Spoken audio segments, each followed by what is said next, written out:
सभागृह नेते, सन्माननीय समिती सभापती, सन्माननीय विरोधी पक्ष नेते, सर्व सन्माननीय सदस्य, महापौर महोदय, या ठिकाणी आज बजेटची सभा सुरू होण्यापूर्वी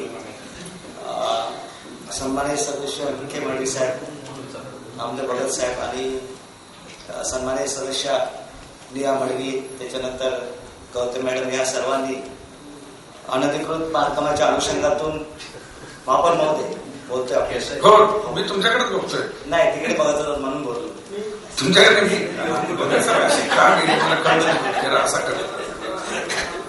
अच्छा, ओके. महापौर महोदय ते बोलतात म्हणून बोलतात का? हो, तेच मी बघतोय. म्हणजे खरं म्हणजे त्या दिवशी लक्षवेधीच्या माध्यमातून या विषयावर फार आपण चर्चा केलेली होती आणि ती वस्तुस्थिती होती की आपण टिकवून ते सादरीकरण होणार किती. महापौर महोदय, हा जो DCR आहे, हा पूर्णपणे जो शासनाने जो 9 महानगरपालिका आहेत 7, त्यामध्ये बघा कल्याण डोंबिवली, ठाणे म्युनिसिपल कॉर्पोरेशन, कल्याण डोंबिवली, विरार, वसई, त्याच्यानंतर भाईंदर, पनवेल आणि NMMC ती सुद्धा इन्क्लूड केलेली होती. त्याच्यामध्ये पेज नंबर मी सांगतो 3 to 1 मेन्शन टेबल नंबर, आणि त्याच्यामध्ये त्यांनी रिवाइज लँड यूज क्लासिफिकेशन हे नवी मुंबईचं इन्क्लूड केलेलं होतं त्या DCR मध्ये. मग असं असताना त्या ठिकाणी जर ती सजेशन्स वगैरे मागवली नाही, कारण म्हणजे हा विषय फार बोलण्यासारखा, पण बाकीच्या अनुषंगातून आपण बोलवणार आणि परत ते मी सगळे रिपीट करणार, सगळे पेपर्स, आणि कोर्टामधली सुद्धा आपल्याला वस्तुस्थिती त्या ठिकाणी महानगरपालिकेने, म्हणजे महानगरपालिकेपेक्षा त्या ठिकाणी आयुक्तांनी कशा प्रकारची भूमिका घ्यायला पाहिजे होती, तर त्याविषयी कुठल्या प्रकारचं अद्याप आपल्याला स्पष्टीकरण झालेलं नाही. त्या दिवशी सुद्धा चव्हाण साहेबांकडून ते स्पष्टीकरण यायला हवं होतं, परंतु झालं नाही. मग ह्या अनुषंगातून कोर्टामध्ये जी 80/2013 आणि 138 2012 याच्या केसेस आहेत, त्याच्यामध्ये आपण का आपली भूमिका मांडली नाही, ती खरं म्हणजे मांडणं महत्वाची होतं. कारण का ते जर एकदा निकाल झाला आणि जो कोर्टाचा निर्णय येईल तो आपल्याला नंतर या महानगरपालिकेला लागू होणार, मग आपल्या हातात सुप्रीम कोर्टात जाण्याशिवाय आमच्याकडे पर्याय नाही. आणि असं असताना त्या ठिकाणी आपल्याला कुठल्याही प्रकारचं क्लॅरिफिकेशन मिळालं नाही.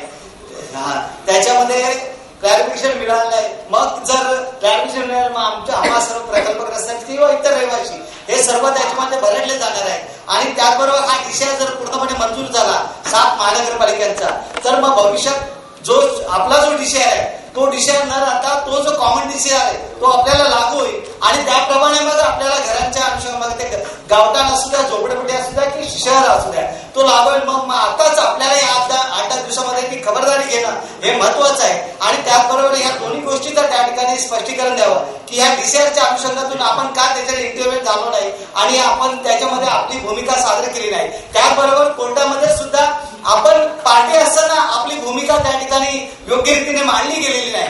आणि जर तशा प्रकारचे अमेंडमेंट करू शकलो असतो आणि तो अधिकार होता महासभेचा आणि शासनाकडून मंजुरी घ्यायचा, तर ती भूमिका आयुक्तांनी या ठिकाणी का सादर केली नाही किंवा का घेतली नाही. मग याच्यामध्ये होणाऱ्या नुकसानाला जबाबदार कोण राहणार आहे, याच्यावर प्रशासनाने आयुक्तांनी स्पष्टीकरण द्यावं.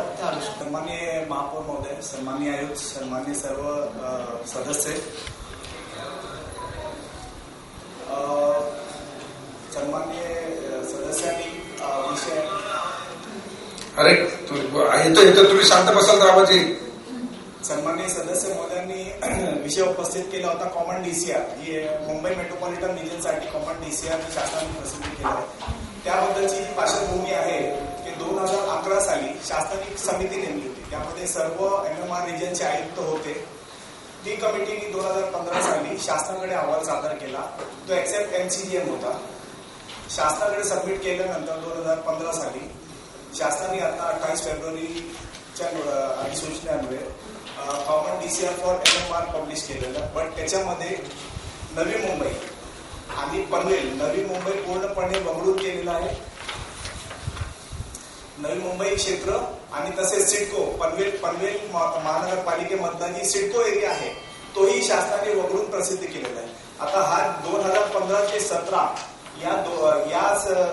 या काळाचं जे DCR आहे ते शासनाने स्वतःच्या स्तरावर घेऊन हे क्षेत्र वगळून केलेलं आहे.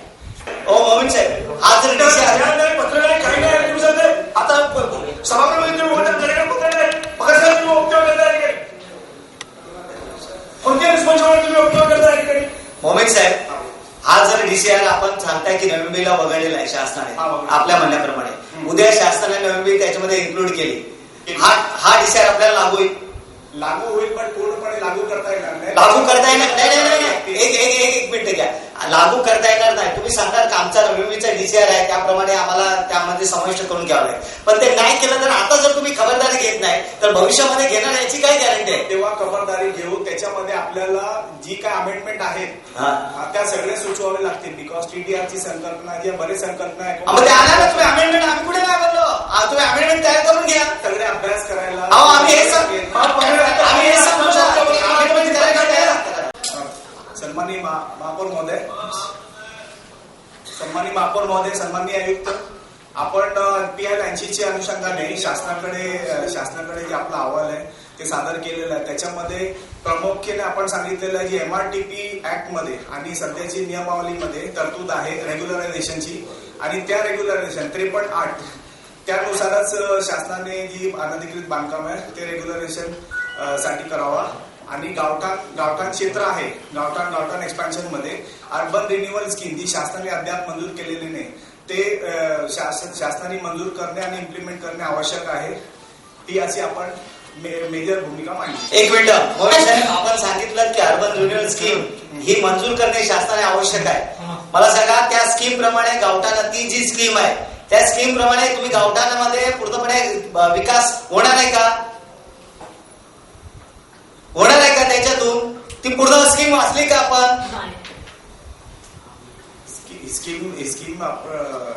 स्कीम राबवली. एक मिनिट, माहिती आहे का ती? मी स्पष्टपणे सांगतो आपल्याला ती माहिती नाही. कृपया आपण वाचली नसेल तर सांगा तुम्ही नाही माहिती म्हणून, परंतु अर्धवट माहिती देऊ नका. कारण का ती जी स्कीम आहे त्या स्कीम प्रमाणे त्याच्यामध्ये ती पूर्णपणे क्लस्टर अनुषंगातून ती समूह विकास योजनेच्या अनुषंगातून आपण त्या स्कीम बद्दल बोलतात, पण ते त्याच्याबद्दल शासनाकडे संपूर्ण प्रकल्पग्रस्तांनी हरकती घेतलेल्या आहेत आणि त्या अनुषंगातून काय आणि महानगरपालिकेने हरकती घ्यावा. त्याच्यामध्ये काय डेव्हलपमेंट कशासाठी आपण त्या दिवशी जी लक्षवेधी मांडली त्याच्यामध्ये काय विचारलेले तुम्हाला मी शासनाचे अफिडेव्हिट दाखवतो. त्याच्यामध्ये इतर महापालिकांचं जे मत आहे ते व्यक्त केलेलं, नवी मुंबई महानगरपालिकेचं मत व्यक्त केलेलं का नाही? त्याच्यामध्ये तुम्ही जर व्यक्त केलेलं आहे, शासनाला सादर केलेलं आहे, पण याच्यामध्ये कुठेच उल्लेख नाही तसा. तुमचा एका वाक्याचा उल्लेख होतो फक्त की आमच्या डीसीआर प्रमाणे घरं मंजूर नियमित होऊ शकणार नाही, हे याचा उल्लेख होतो, पण बाकी उल्लेख काहीच नाही तुमचा. माझ्याकडे आहेत अफिडेव्हिट, कोर्टाचे अफिडेव्हिट आहे, तुम्हाला देतो. याच्यामध्ये MIDCचं आहे, पिंपरी चिंचवड महानगरपालिका त्यांचे आहे, अहमदपूर त्यांचे आहे, त्याच्या MMRD त्यांचं आहे, पण नवी मुंबई महानगरपालिकेचा कुठेही उल्लेख नाही, कुठेही मत नाही. बघा प्रत्येकाचे त्यांच्या डिसाईड मध्ये काय करायला पाहिजे, त्याच्यामध्ये बदल काय केला पाहिजे हे साधी महानगरपालिका अहमदपूर म्हणून त्यांचा एक कॉमेंट्स वापरून दाखवतो मी. अहमदपूरचं This will be improve annual collection of insurance council and will improve financial condition of insurance council. म्हणजे जर अनाधिकृत कन्स्ट्रक्शन रेग्युलाइज केली त्यांच्याकडून दंडात्मक कारवाईचं घेतले, जर पैसे महसूल घेत तर तो महानगरपालिका दुसऱ्या विकासासाठी उपयोगात येईल. आणि ते काहीच नाही आपल्याला. तसं नाही, हा महापालिकेचा निर्णय आहे. इथं नवी मुंबई महापालिका कोणाच्या तरी एकाची मालकी आहे आणि त्यामुळे ही परिस्थिती निर्माण झालेली आहे.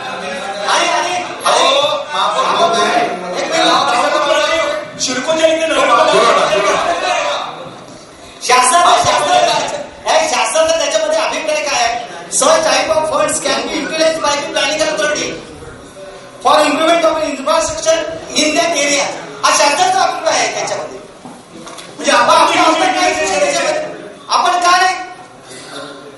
काय समाविष्ट करताय त्याच्यामध्ये? तुम्ही सांगता आता क्लोज फॉर ऑर्डर आहे, बरोबर आहे. त्या ठिकाणी ते मॅटर आता ऑर्डरला आहे, आता सगळी सुनावणी वगैरे सगळं संपून गेलेलं आहे. पण शासनाला कळवताना महानगरपालिकेने कळवायला पाहिजे ना तिथे की आमच्याकडची ही अगोदरच घरं इतकी आहे, अशा पद्धतीने गेलो तर हा बदल केला डीसीआर मध्ये MRTP ऍक्ट मध्ये, तर तो केलंच नाही, आपण कळवलंच नाही. चव्हाण साहेबांनी आता सांगितलं की हे जे धोरण आहे शासनाने संपूर्ण महाराष्ट्रातील अनधिकृत बांधकामाला लावलेलं आहे. चव्हाण साहेब बरोबर आहे, हे धोरण महाराष्ट्र शासनाने संपूर्ण महाराष्ट्रातील अनधिकृत बांधकामाच्या अनुषंगातून त्या ठिकाणी ते प्रस्तावित केलेलं आहे. परंतु एक आपण लक्षात घेतलं पाहिजे की 4 मार्च 2014ला जी अधिसूचना निघाली होती, ती मगाशी मोमेंट साहेबांनी त्या ठिकाणी उल्लेख केला, त्या अनुषंगातूनच या धोरणाच्या मध्ये ते जे धोरण जाहीर होणार आहे, तर ते जर आपण पूर्ण पाहिलं चव्हाण साहेब, 4 मार्च 2014चं आणि आताचं या दोन्हीमध्ये नवी मुंबईतील ह्या अनधिकृत बांधकामाच्या अनुषंगातून कुठलीही सकारात्मक भूमिका ठेवलेली नाही. त्याच्यामध्ये जी भूमिका तुम्ही ठेवलेली आहे, जी कळवत आहे शासनाला, त्या अनुषंगातून ती जी घरं आहे ती रेग्युलर निर्मित होऊ शकणार नाही, जागा ती निर्मित होऊ शकणार.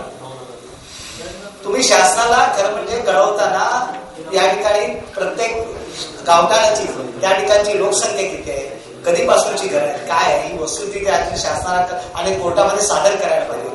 हे वस्तुस्थिती मान्य करा की नवी मुंबई महानगरपालिकेने चुकीचं काम केलेलं वस्तुस्थिती आहे.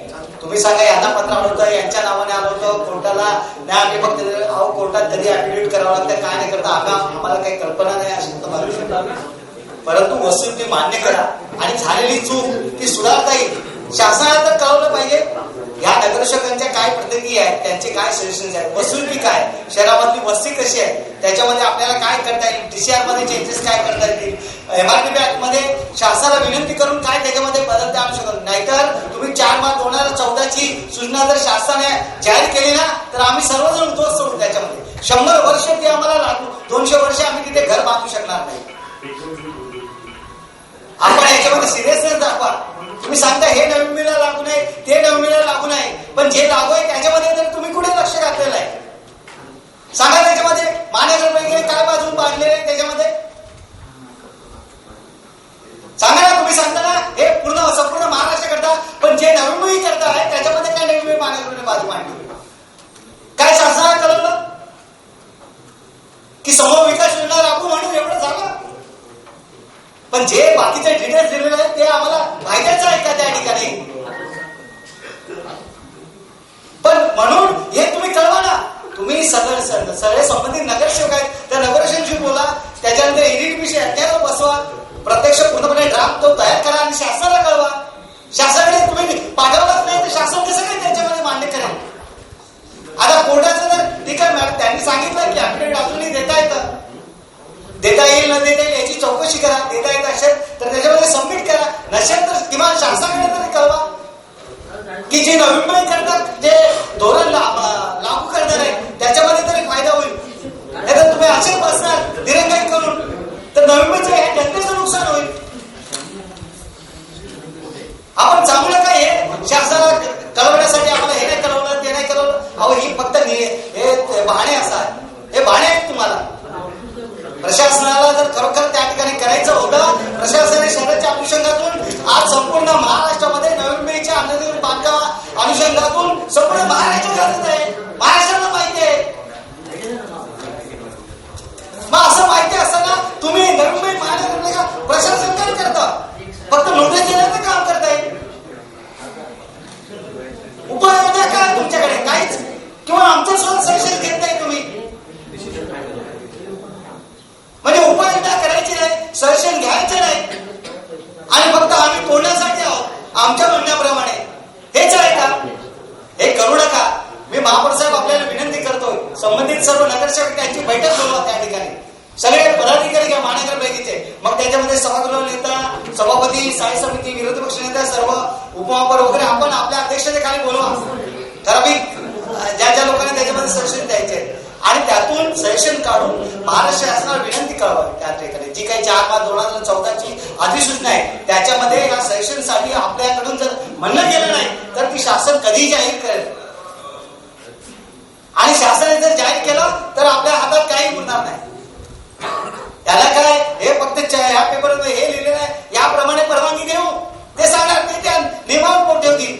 पण भरडली जाणार आहे की जनता, आणि जनता भरडली गेले तर या पुढचे 100 वर्ष आपल्याला माफ करणार आहे.